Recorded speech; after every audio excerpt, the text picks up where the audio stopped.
तेरी मेरी कहानियाँ से सभी अपडेट पाने के लिए बेल आइकन दबाएं। आज की कहानी है बंद खिड़की। नव्या विचलित होकर कमरे में चहलकदमी कर रही है। बार बार जाकर मम्मी पापा के कमरे में झांक आती है। दोनों आने वाले तूफान से बेखबर मीठी नींद सो रहे हैं। उन्हें क्या पता नव्या के मन में कैसी उथल पुथल मची है। आज रात नव्या अपने बॉयफ्रेंड अक्षत के साथ भागने वाली है। दोनों एक ही स्कूल में 12वीं कक्षा में पढ़ते हैं। कुछ ही महीनों पहले उनका प्यार शुरू हुआ और जल्दी ही स्कूल के साथ साथ घर तक इसके चर्चे पहुंच गए। जैसा कि होता है, माँ बाप ने उन्हें समझा बुझाकर यह सब प्यार व्यार के चक्कर छोड़कर पढ़ने लिखने पर ध्यान देने को कहा। पर यह उम्र ही कुछ ऐसी होती है जहाँ प्यार के आगे कुछ नज़र नहीं आता। दिल और दिमाग में चल रही जंग में सभी अपने दुश्मन नज़र आते हैं। यही नव्या के साथ हुआ।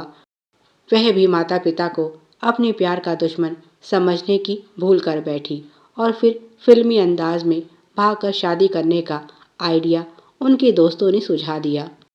उस समय तो नव्या भी बहुत खुश हुई, पर आज जब उसे अक्षत के साथ जाना है तो डर और घबराहट से उसका बुरा हाल है।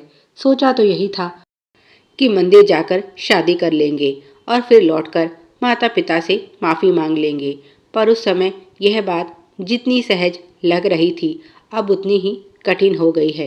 दोनों बालिग हैं और अपनी मर्जी के मालिक, पर क्या प्यार माँ बाप से भी बढ़कर हो गया है? और अगर मम्मी पापा की बात सही निकली, यह सिर्फ आकर्षण हुआ तो उसके पहले भी अक्षत की 2 गर्लफ्रेंड रह चुकी हैं। क्या गारंटी है कि उससे शादी के बाद अक्षत का किसी और पर दिल नहीं आएगा? अगर उसने धोखा दिया तो नव्या कहाँ जाएगी? क्योंकि हर मुसीबत में साथ देने वाले माता पिता और उसे अपनी जान से ज़्यादा प्यार करने वाले माता पिता को तो आज वह धोखा देने जा रही है। इसी उथल पुथल के बीच नव्या का फ़ोन बजने लगा। अक्षत बाहर नीचे उसका इंतज़ार कर रहा था।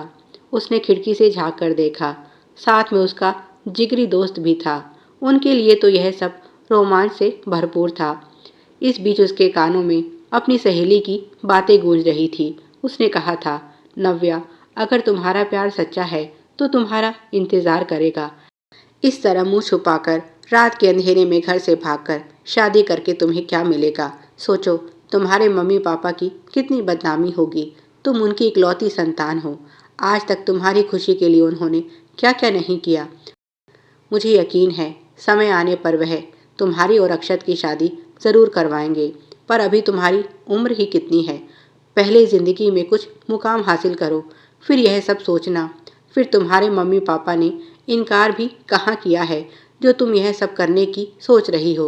उन्होंने यही तो कहा है कि पहले अपनी पढ़ाई पर ध्यान दो, कुछ बन जाओ। शादी तो कभी भी हो सकती है, पर यह सुनहरा समय बीत गया तो फिर नहीं आने वाला। और हो सकता है यह सिर्फ आकर्षण हो और आगे चलकर तुम दोनों ही एक दूसरे से अलग हो जाओ। अभी तुम्हारा रिश्ता नया और नाजुक है, उसे कुछ समय दो। समय आने पर इसके बारे में भी फैसला होगा। उसका फ़ोन बजने लगा। उसने फ़ोन उठाया तो उधर से अक्षत की आवाज़ आई, क्या सारी रात हमें यहीं ठंड में खड़ा रखने का इरादा है? जल्दी से नीचे आओ। नव्या दृढ़ता के साथ बोली। अक्षत, तुम अभी चले जाओ, हम कल बात करेंगे। और उसने फ़ोन और खिड़की दोनों बंद कर दिए और चुपचाप अपने बिस्तर पर लेट गई। कब उसे नींद आई पता ही नहीं चला। सुबह मम्मी की मीठी आवाज़ के साथ दिन की शुरुआत हुई। पापा सबके लिए अपने हाथों से बनी गर्मा गर्म चाय ले आए। मम्मी ने उसे अपनी शाल उतारकर ओढ़ाते हुए कहा, कुछ ही दिनों में यहाँ ज़्यादा ठंड पड़ने लगेगी। तुम्हें ठंड बिल्कुल सूट नहीं करती, इसीलिए हम इस बार छुट्टियों में दादा दादी के पास चल रहे हैं। माता पिता का प्यार देखकर नव्या के आंसू निकल आए और उसने कसकर माता पिता को अपनी बाहों में भरकर कहा, I love you mom dad. आप दोनों से बढ़कर मेरे लिए कुछ नहीं। मैं आपको छोड़कर कभी कहीं नहीं जाऊंगी। उन्होंने भी प्यार से बेटी का माथा चूम लिया। नव्या की नज़र उस बंद खिड़की पर गई। वह माता पिता को कुछ बता नहीं सकती थी, पर आखिर में जीत तो उनके संस्कारों की ही हुई। अगर कल रात यह खिड़की बंद ना होती तो आज उसके माता पिता के चेहरे की यह मुस्कुराहट भी हमेशा हमेशा के लिए जाती रहती। नव्या सोचने लगी, प्यार कभी कमज़ोर नहीं हो सकता, वह तो हमारी सबसे बड़ी ताकत होता है। ऐसा प्यार जो आपको गलत काम करने को मजबूर करे, वह केवल स्वार्थ है। और वह इतनी स्वार्थी नहीं जो अपनी खुशी के लिए माँ बाप का दिल दुखाए। वह इंतज़ार करेगी सही समय आने का, और उसे यकीन है माता पिता उसे व उसके प्यार को समझकर उसे अपना आशीर्वाद ज़रूर देंगे। Please like, share and subscribe. Thanks for watching.